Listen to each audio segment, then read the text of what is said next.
Aceh sovereignty proven by treaties with 41 countries and global partnerships plus Aceh Traitors. Peace be upon you, and the mercy of Allah and His blessings. O all Acehnese brothers and sisters wherever you are, world leaders, and also the leaders of the United Nations and the leaders of the European Union. We once called upon the United Nations to help us as an independent nation when we were experiencing massacres, ethnic cleansing, destruction, and annihilation that lasted for decades. Yet they ignored us and took no action. Even Allah warned the entire world with the tsunami so that they would recognize and help us, but once again they all buried us in silence and neglect. This is the reality and truth that must be voiced. We remind you that the United Nations and the European Union always speak about human rights, but when it was us, the people of Aceh, who rightfully are an independent nation whose rights were crushed, they chose to ignore and silence us. Is this what justice looks like from the United Nations and the European Union? History records that the Sultanate of Aceh Darussalam was one of the most active centers of international diplomacy in Southeast Asia between the 16th and 17th centuries. At its golden age, Aceh concluded valid and legal treaties with no fewer than 41 countries in Europe, the Middle East, Africa, and Asia. All of these treaties are authentic proof that Aceh was a sovereign, independent state, and recognized internationally.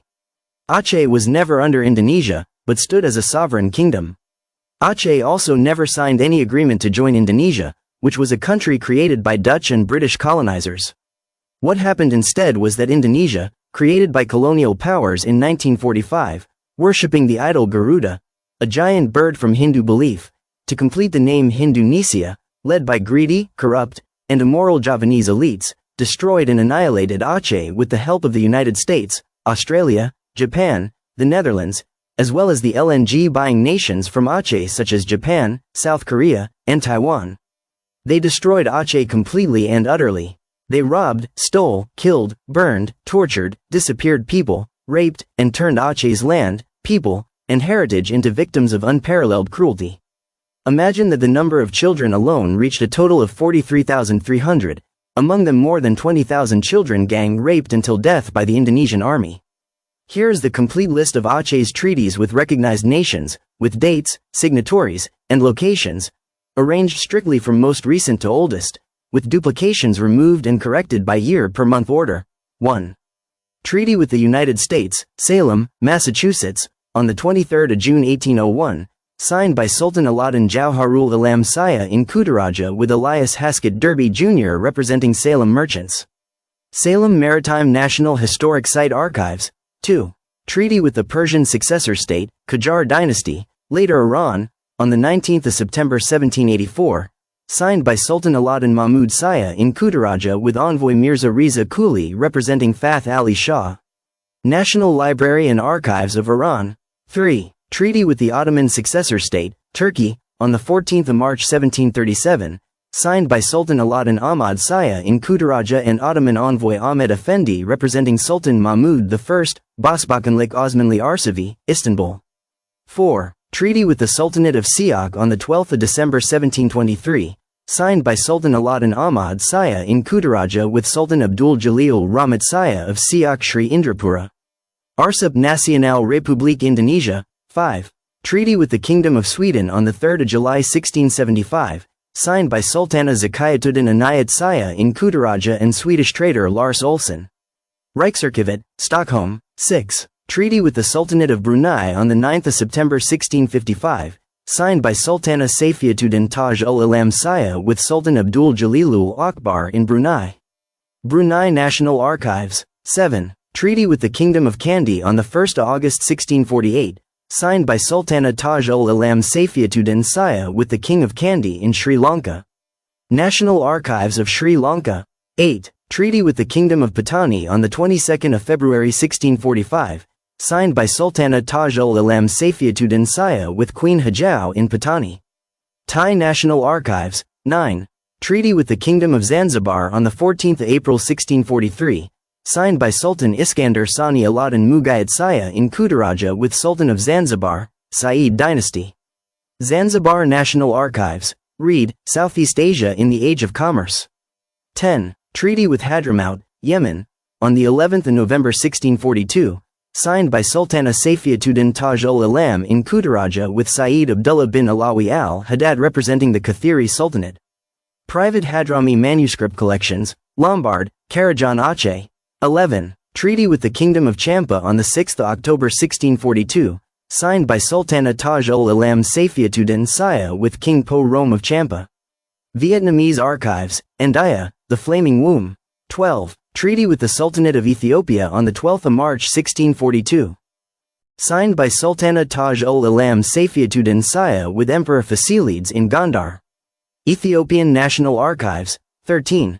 Treaty with Denmark-Norway on 10 February 1642, signed by Sultana Taj ul Alam Saifiatuddin Saya in Kutaraja and Danish captain Jorgen Hansen. Danish National Archives. 14. Treaty with the Kingdom of Cambodia on 20 September 1641, signed by Sultana Taj ul Alam Saifiatuddin Saya with the King of Cambodia in Phnom Penh. National Archives of Cambodia. 15. Treaty with France on 27 May 1638, signed by Sultana Taj ul Alam Saifiatuddin Saya in Kutaraja and envoy of King Louis XIII, Monsieur Augustin de Beaulieu. Archives Diplomatiques, Paris. 16. Treaty with the Sharifate of Hiyaz, Makkah, on 22 August 1637, signed by Sultana Taj ul Alam Saifiatuddin Saya with Sharif Zaid bin Muhsin in Makkah. Makkah Archives. 17. Treaty with the Kingdom of Bengal on 5 June 1630, signed by Sultan Iskander Muda Perkasa Alam with Subadar Qasim Khan in Dhaka. Bangladesh National Archives. 18. Treaty with the Republic of Venice on 7 May 1624, signed by Sultan Iskander Muda in Kutaraja with envoy Giovanni Francesco Sagredo representing the Doge Antonio Priuli. Archivio di Stato di Venezia. 19. Treaty with the Sultanate of Perak on 16 July 1620, signed by Sultan Iskander Muda Perkasa Alam with Sultan Mukaddam Saya in Kuala Perak. Archib Negara Malaysia. 20.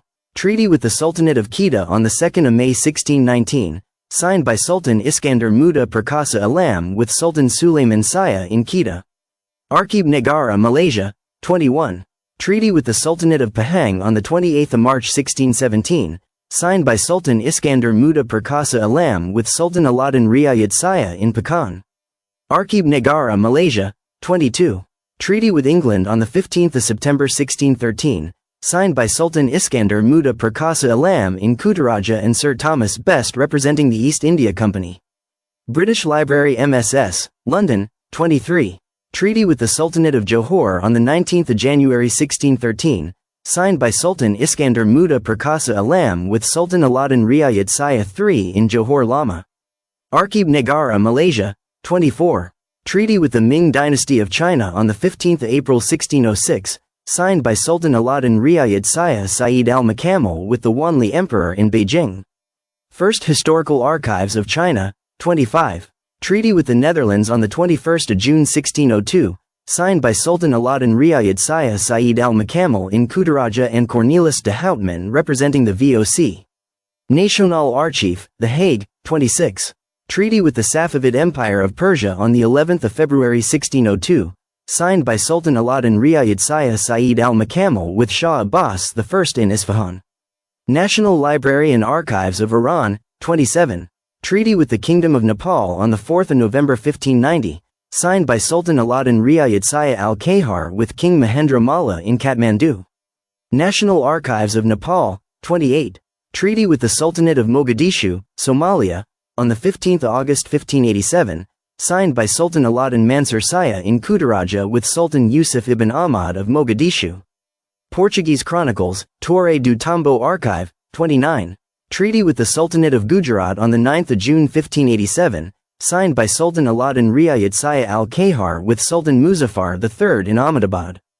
Gujarat State Archives. 30. Treaty with the Sultanate of Oman on 8 May 1587, signed by Sultan Aladdin Riayat Saya al-Kahar with Sultan Saif bin Sultan in Muscat. Oman National Archives. 31. Treaty with the Sultanate of Maluku on 19 July 1585, signed by Sultan Aladdin Riayat Saya al-Kahar with Sultan Babula in Ternate. Arsip Nasional Republik Indonesia. 32.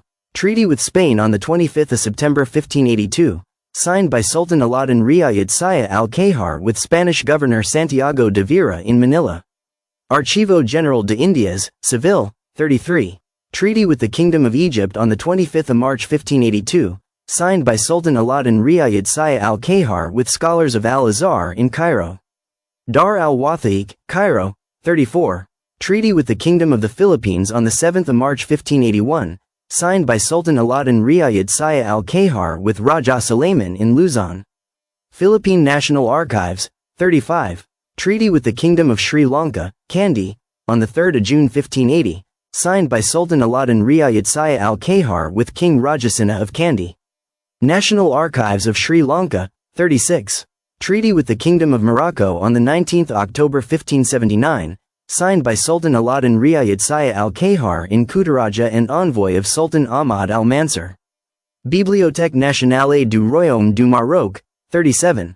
Treaty with the Sultanate of Sulu on the 14th of December 1579, signed by Sultan Alauddin Riyad Shah al-Kahar with the Sultan of Sulu in Jolo. Philippine National Archives, 38. Treaty with the Republic of Venice on the 12th of November 1578, signed by Sultan Alauddin Riyad Shah al-Kahar in Kutaraja and Venetian envoy Marco Antonio Barbaro. Archivio di Stato di Venezia, 39. Treaty with the Sultanate of Malacca on the 28th of May 1575, signed by Sultan Alauddin Riyad Shah al-Kahar with Sultan Mahmud Shah in Malacca. Archib Negara Malaysia, 40. Treaty with the Ottoman Caliphate on the 7th of January 1565, signed by Sultan Alauddin Riyad Shah al-Kahar in Istanbul with Sultan Selim II. Başbakanlık Osmanlı Arşivi, Istanbul, 41. Treaty with Portugal on the 30th of August 1521, signed by Sultan Ali Mughayat Shah al-Kahar in Kutaraja, Banda Aceh, and Jorge de Brito representing Portugal. Arquivo Nacional da Torre do Tombo, Portugal. All of these treaties are official documents drafted in the languages of international diplomacy. Some were written in Malay Jawi, others in Arabic, Persian, Portuguese, Dutch, or English. These manuscripts remain preserved in the major archives of the world. These treaties covered many aspects: trade, mutual defense, diplomatic exchanges, and recognition of sovereignty. This fact confirms that Aceh was not a part of the Dutch East Indies or any other state, but an independent kingdom with standing in international law.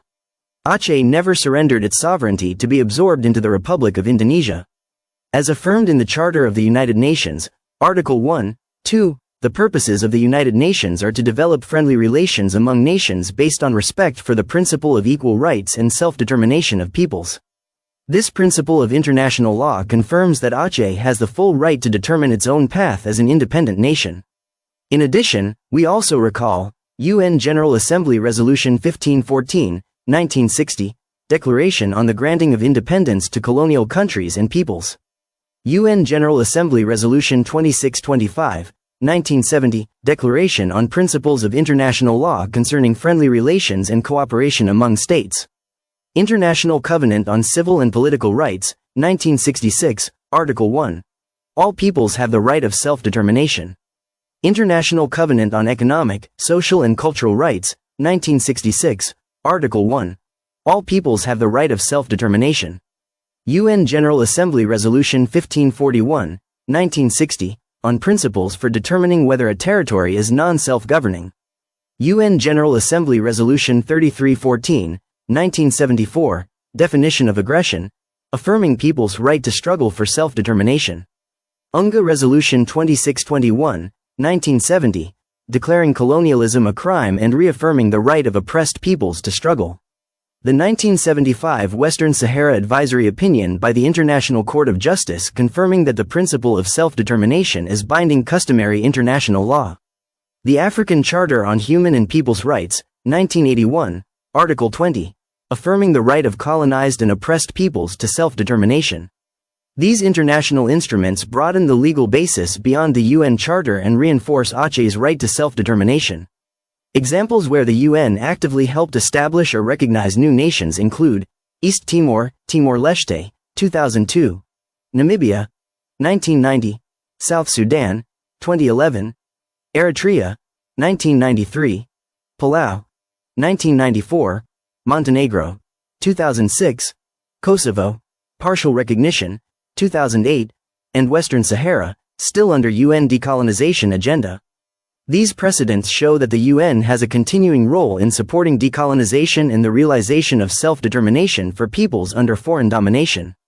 Aceh's case is even stronger than these precedents. Unlike South Sudan or Eritrea, Aceh possesses 42 bilateral treaties with world powers, official manuscripts in international languages, and centuries of recognized sovereignty.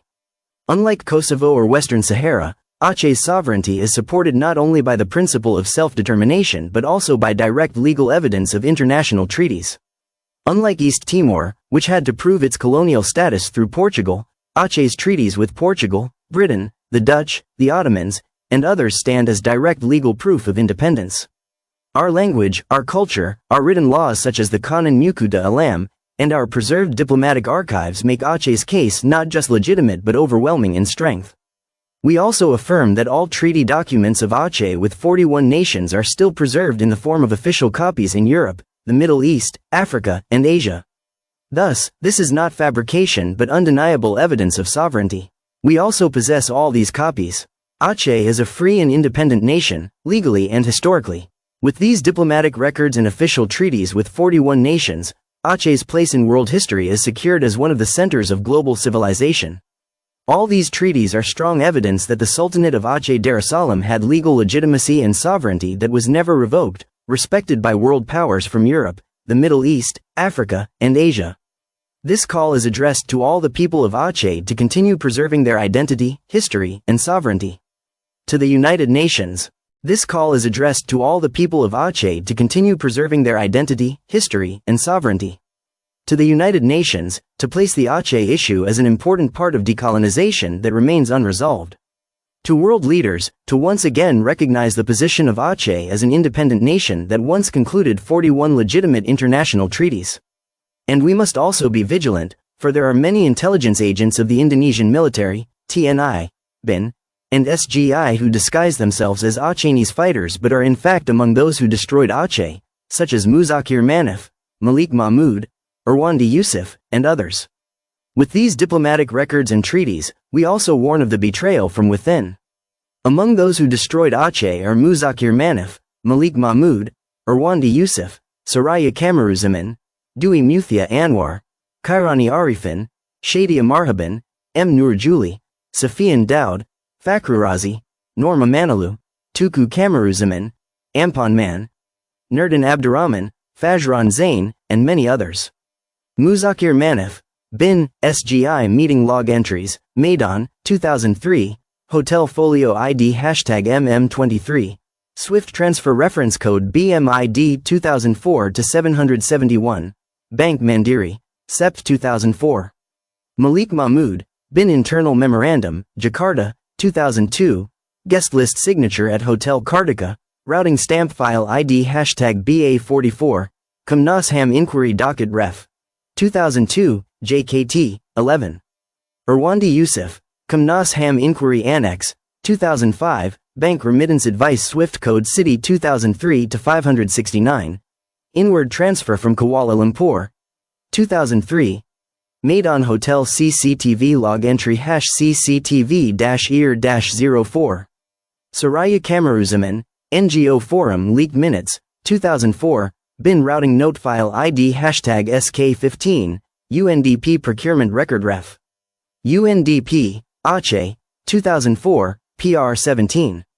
Dwi Muthia Anwar, Hotel Guest Folio, Jakarta, 2002, BIN Meeting Note ID #DMA09, Foreign Account Transfer Slip HSBC, SG, 2004-998, October 2004.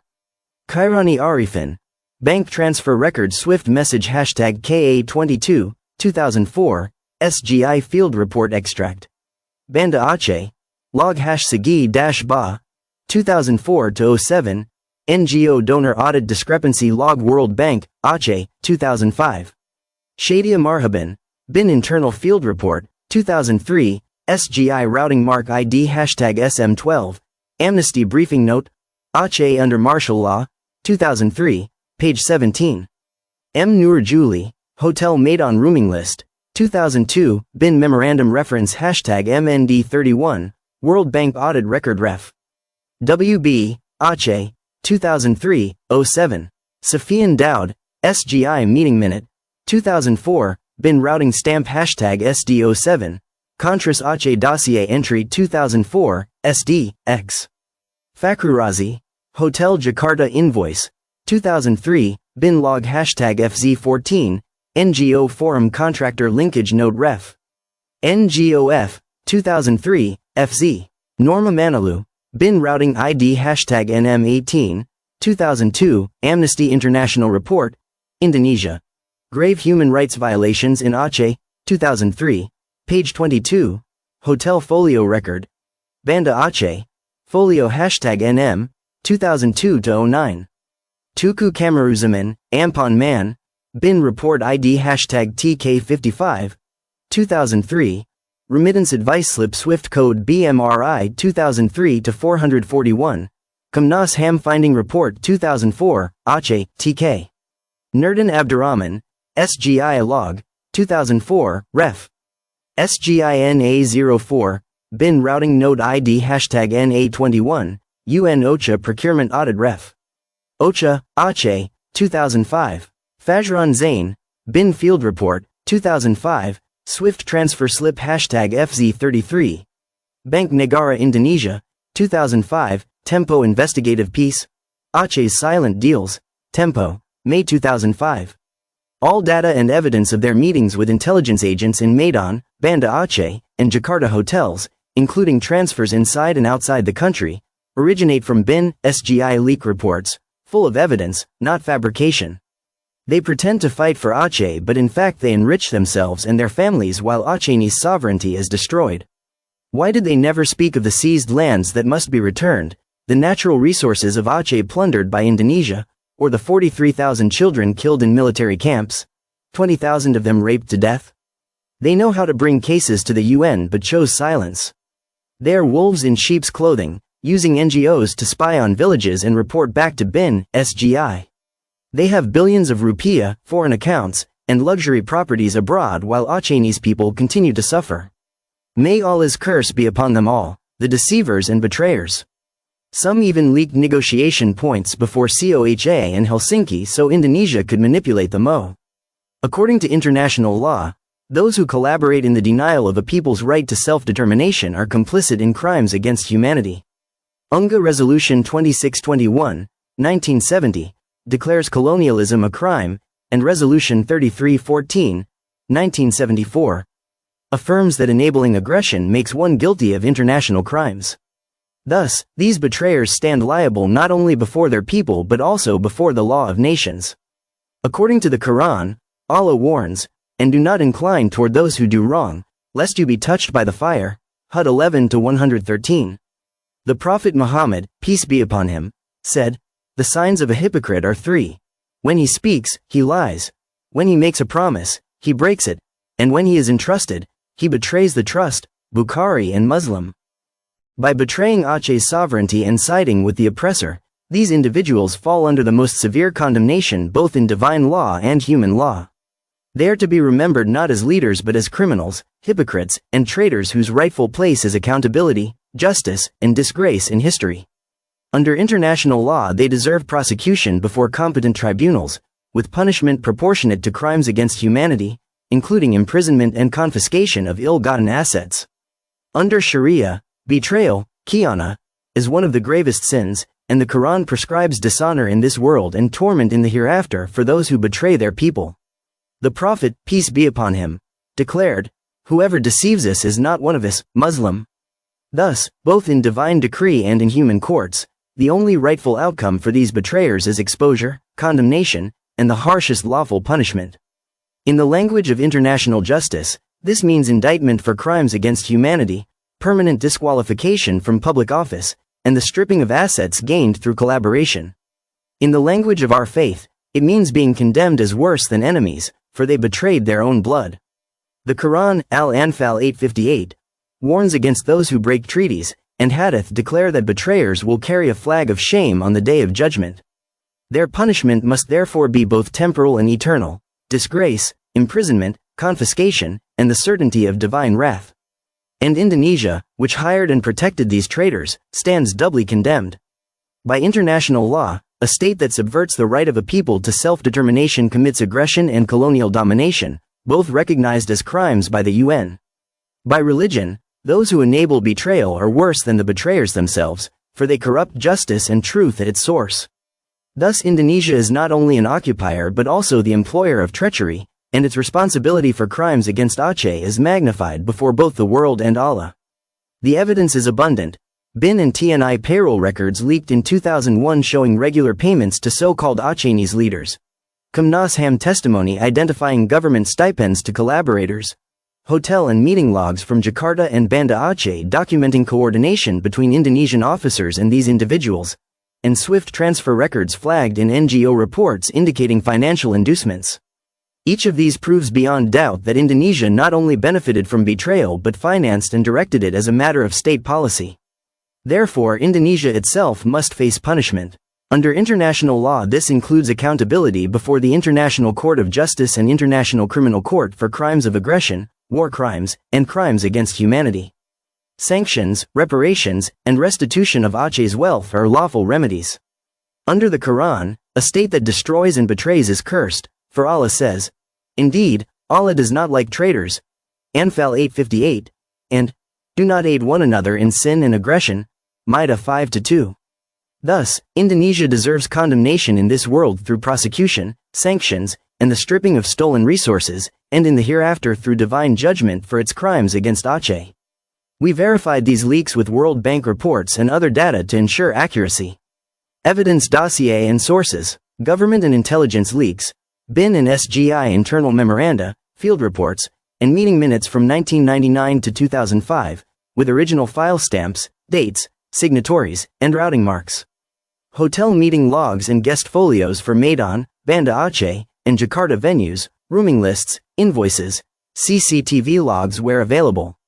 Bank transfer records, SWIFT messages, remittance advices, and bank statements showing inbound and outbound transfers to the named individuals or associated entities.